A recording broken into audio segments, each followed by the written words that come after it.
Close your eyes for a moment and imagine descending into the damp cellars beneath the Palace of Westminster on a cold November morning in 1605. The air is thick with the smell of gunpowder and desperation. And somewhere in those shadows stands a man whose name would echo through centuries, not as the leader he followed, but as the face of the most audacious act of terrorism England had ever seen. This is the story of the Gunpowder Plot, but not the story you think you know. Beyond the rhymes and bonfires, beyond Guy Fawkes and his infamous mask, lies a tale of broken promises, religious persecution, and 13 men who believed they could change the course of history with 36 barrels of gunpowder. If you find peace in uncovering forgotten stories, if you'd like to wander further into history's hidden corridors with me, then I invite you to subscribe. Together we'll keep listening to the whispers of the past. Section 1. The Weight of Faith, Religious Persecution in Jacobean England. To understand why 13 gentlemen would risk everything in a plot to kill their king, we must first step into the hidden world of English Catholics in the early 1600s. Imagine living a double life every single day of your existence. When James I ascended the English throne in 1603, Catholic families across the realm dared to hope. His mother, Mary Queen of Scots, had died a Catholic martyr. His wife, Anne of Denmark, was rumored to practice the old faith in secret. Surely this new king would show mercy where Elizabeth had shown none. But hope, as Catholics would learn, can be the cruelest emotion of all. The reality of Catholic life under James was a masterclass in quiet oppression. On Sunday mornings, Catholic families would dutifully file into Protestant churches, bow their heads during heretical prayers, and sing hymns that contradicted their deepest beliefs. Then in the darkness of night, they would gather in hidden chambers to receive communion from priests who lived under false names and faced death if discovered. The government's weapon against Catholic faith wasn't the sword, it was the ledger. Recusancy fines, those crushing financial penalties for refusing to attend Protestant services, could bankrupt entire families within years. £20 per month, a fortune in 1605, extracted from any Catholic who dared remain true to their conscience. Picture Martha Percy, married to one conspirator and sister to two others, watching her family's ancient wealth drain away, payment by payment, into the royal treasury. Picture the underground network of Jesuit priests, men like Father Garnet, who would eventually die for his faith, moving through the English countryside like shadows, celebrating Mass in hidden chambers and priest holes. This was the world that shaped Robert Catesby's mind. This daily humiliation, this economic warfare, this systematic erasure of everything his family had believed for generations. In such soil, desperate plans take root. Section 2. The Gentlemen Conspirators, Bonds of Blood and Desperation. Robert Catesby was not the wild-eyed fanatic you might imagine. He was a gentleman in every sense the word carried, in 1605, educated at Oxford, heir to considerable estates. A man whose charm and conviction could move other men to follow him into the very depths of treason. But Catesby carried scars that never healed. His father had died bankrupt, crushed by recusancy fines. Catesby himself had been imprisoned for his part in the Earl of Essex's failed rebellion. He had felt the weight of royal displeasure, tasted the bitterness of powerlessness, and emerged with a conviction that only dramatic action could save English Catholics from slow extinction. The man history remembers as the face of the plot, Guy Fawkes, came to the conspiracy by a very different path. Born a Protestant in Yorkshire, Fawkes had converted to Catholicism and left England to fight for Catholic Spain in the Low Countries. There, in the mud and blood of European religious wars, he learned the deadly arts of explosives and siege warfare. When Catesby recruited him in 1604, Fawkes brought something invaluable to the conspiracy: technical expertise in destruction and the cool nerve of a professional soldier. He also brought something else, a face unknown in London, where he could move freely under the assumed name of John Johnson. But the plot's true strength lay not in any single individual, but in the web of family connections that bound the conspirators together. The Wright brothers, John and Christopher, were Catesby's cousins. Thomas Percy was related by marriage. Francis Tresham was Catesby's cousin. These weren't strangers united by ideology alone. They were kinsmen, bound by blood and shared suffering. Thomas Percy brought perhaps the most valuable asset of all access. As a gentleman pensioner, one of the king's own bodyguards, Percy had legitimate reasons to be near Parliament. He could rent properties, ask questions, observe routines, all without arousing suspicion. It was Percy who secured the lease on the cellar that would become the Conspiracies' powder magazine. By the spring of 1605, what had begun as Catesby's desperate dream had grown into a 13-man conspiracy, with a plan audacious in its scope. Blow up Parliament during the state opening, killing King James, his heir Prince Henry, and virtually the entire Protestant political establishment in a single devastating explosion. Then in the chaos that followed, they would seize 9-year-old Princess Elizabeth, convert her to Catholicism, and place her on the throne as their puppet queen. Section 3. 36 Barrels in a Failed Tunnel. The Technical Plot. The cellars beneath the Palace of Westminster in 1605 bore no resemblance to the fortress-like security that surrounds Parliament today. They were, quite simply, available for rent to anyone with the means to pay. This casual approach to what we would now call national security made the conspirators' task almost absurdly easy. Thomas Percy, using his legitimate court connections, simply approached the authorities and rented a cellar that sat directly beneath the House of Lords. Imagine the equivalent today: terrorists renting basement storage underneath the U.S. Capitol building.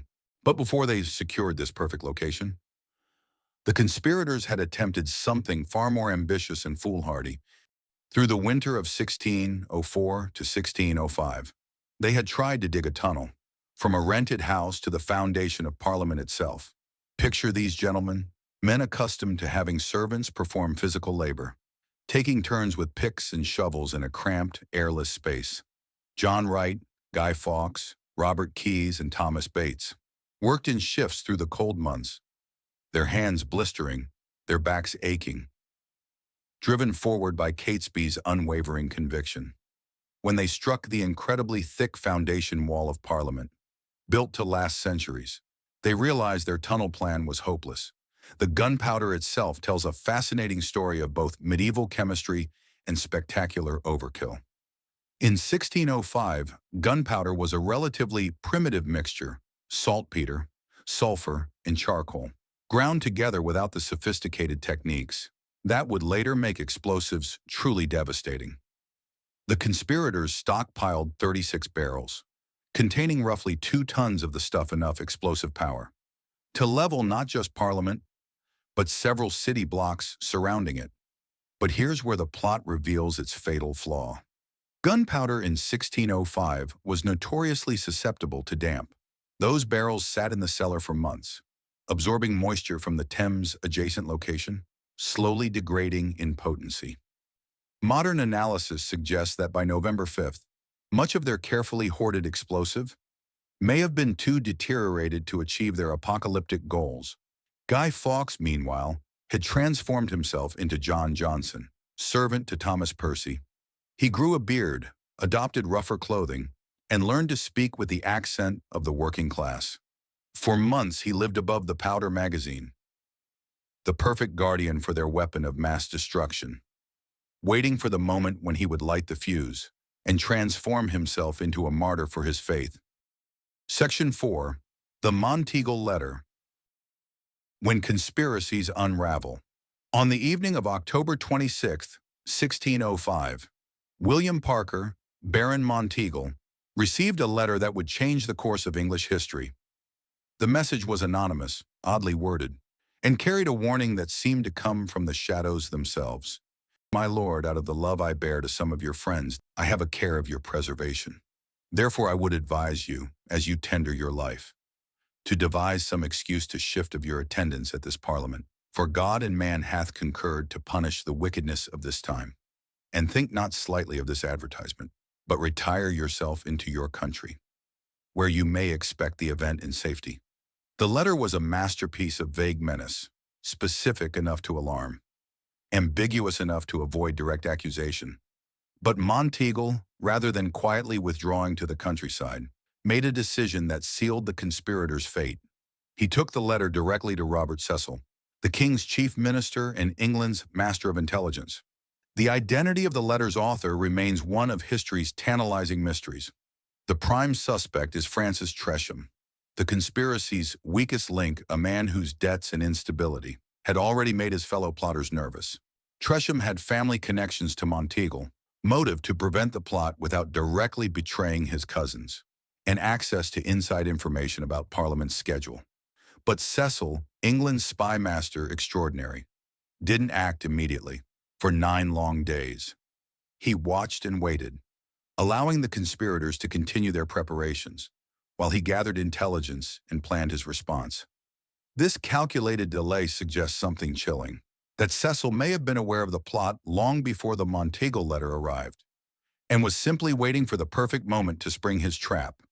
King James himself became personally involved in interpreting the letter's cryptic warnings.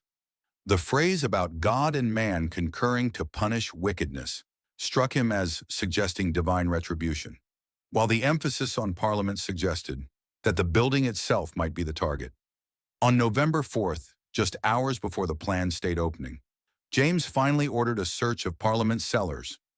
The search party, led by Thomas Knivet, found Guy Fawkes in the cellar just before midnight.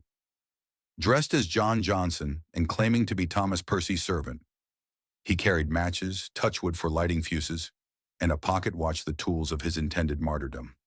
Behind him, concealed under a pile of faggots and coal, lay 36 barrels of gunpowder and the dreams of 13 desperate men. Section 5. The Rack and the Broken Signature, Torture and Confession. What followed Guy Fawkes' capture reveals the darkest aspects of Jacobean justice and the systematic brutality used to extract confessions from enemies of the state. Fawkes, to his credit, initially revealed nothing. For 2 days he maintained his identity as John Johnson, claimed ignorance of any broader plot, and showed the stoic courage that had carried him through the battlefields of Europe. But King James, personally invested in uncovering the conspiracy, issued a warrant that chills the blood across 4 centuries. The gentler tortures are to be first used unto him, and so by degrees proceeding to the worst. The Tower of London's torture chamber contained instruments designed to break both body and spirit. The rack in particular was a masterpiece of calculated agony, a wooden frame that slowly stretched the victim's limbs until joints separated and bones cracked. Modern medical analysis suggests that proper use of the rack could dislocate every major joint in the human body, while keeping the victim conscious throughout. The evidence of Fawkes' suffering lies in his signatures. Before his torture, his handwriting was confident, flowing, educated, the script of a gentleman and scholar. After several sessions on the rack, his signature became a barely legible scrawl, the trembling marks of a man whose hands could barely hold a pen. Those signatures tell a story more powerful than any confession, the story of a human being systematically broken by the machinery of state power. Under this escalating torture, Fawkes finally confessed, not just to his own role, but to the names and plans of his fellow conspirators. Whether these confessions were entirely accurate, or whether torture-induced delirium led him to implicate innocent men, remains a question that haunts the historical record. What we know is that his broken testimony provided the government with everything they needed to pursue the remaining conspirators with the full force of royal vengeance. The other conspirators, meanwhile, were scattering to the winds. Robert Catesby, learning of Fawkes' capture, gathered the remaining plotters for a desperate final gambit, a ride into the Midlands to raise Catholic rebellion. It was a plan born of desperation rather than strategy, the last throw of dice by men who knew their world was collapsing around them. Section 6. Fire and Execution. The Conspirators' Final Act. The end came at Holbesham House in Staffordshire on November 8, 1605. Catesby and the remaining conspirators, their desperate ride having failed to raise any Catholic support, found themselves surrounded by the Sheriff of Worcestershire and 200 armed men. In a moment of bitter irony, some of their remaining gunpowder caught fire in the house, burning several conspirators and seeming to mock their grand, explosive ambitions. When the final assault came, Robert Catesby died as he had lived, refusing to surrender, shot down while fighting, with a sword in his hand and defiance on his lips. The charismatic leader who had dreamed of changing England's religious future died in the mud of a Midlands courtyard, his grand conspiracy reduced to a local skirmish. Those conspirators who survived the shootout faced the full ceremonial horror of English treason law. The sentence of hanging, drawing, and quartering was designed not just to kill, but to terrorize, a public spectacle of suffering that would deter future traitors and satisfy the crowd's thirst for vengeance. Guy Fawkes, broken in body but not in spirit, was dragged to his execution in Westminster Yard on January 31st, 1606. The crowd that gathered to watch his death expected to see a man beg for mercy, to witness the final humiliation of the Catholic cause. Instead, they saw something that would echo through history.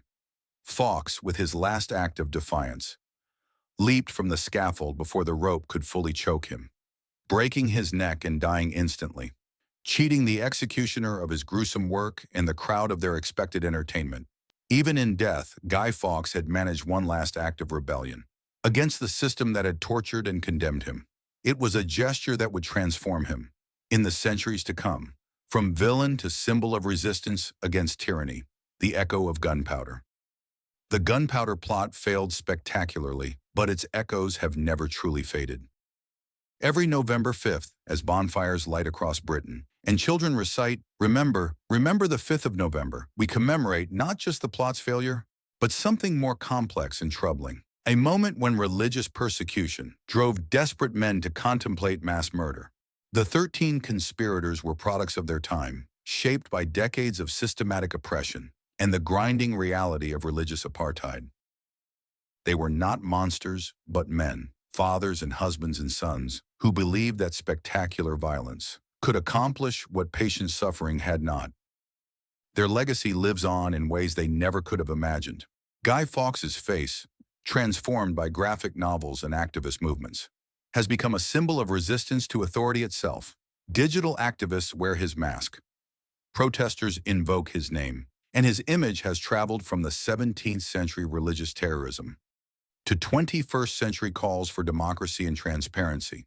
Perhaps the most haunting question the Gunpowder Plot raises: how do we measure the weight of injustice against the horror of violent response?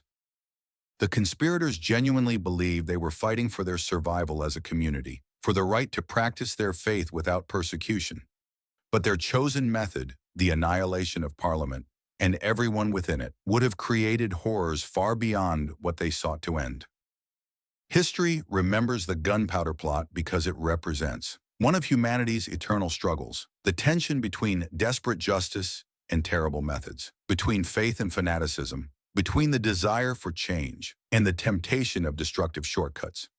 The next time you see Guy Fawkes' masked face on a protest sign or movie screen, remember the human story beneath the symbol. Remember 13 men who chose darkness over patience, violence over endurance, and left us with questions that every generation must answer anew. What other forgotten conspiracies and hidden histories wait in the shadows of the past? Join me as we continue exploring the human stories behind history's most dramatic moments. And if this journey through time resonated with you, consider subscribing to join our community of curious minds who believe the past still has much to teach us.